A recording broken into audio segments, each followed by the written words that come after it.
Хора, аз съм Криско. Преди 2 седмици си поръчах ето тези въздушни филтри от AliExpress за 17 лева и двата.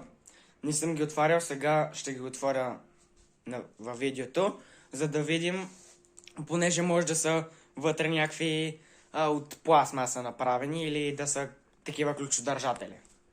Въздушните филтри дойдоха, на това опаковката му е съсипана и е по най-възможно тъпия начин пакетирано. Така че ще разберем какво ще стане. Вадиме макетното нощче и разопаковаме. Така.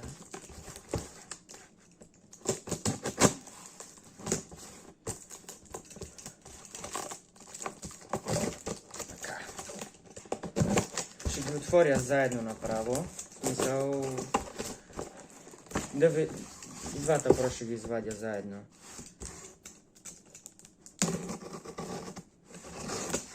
Така.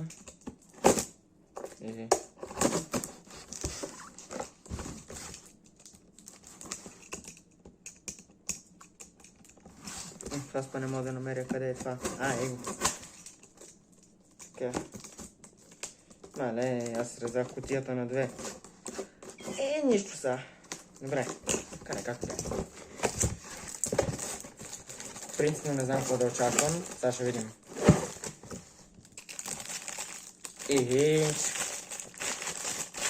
Не очаквах да е толкова голямо. Очаквах да ще дойде нещо такова. Това е единия. Това ми е колко ръката. Значи принципно би трябвало да е 15 на 12 см. Нека видим той в съсипаната кутия дали е съсипан или също е здравичък. Не, добре.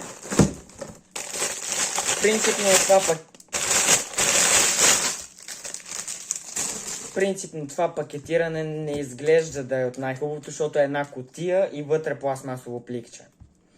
Не е най-хубавото, ама, нали, има си ги тия за преходниците.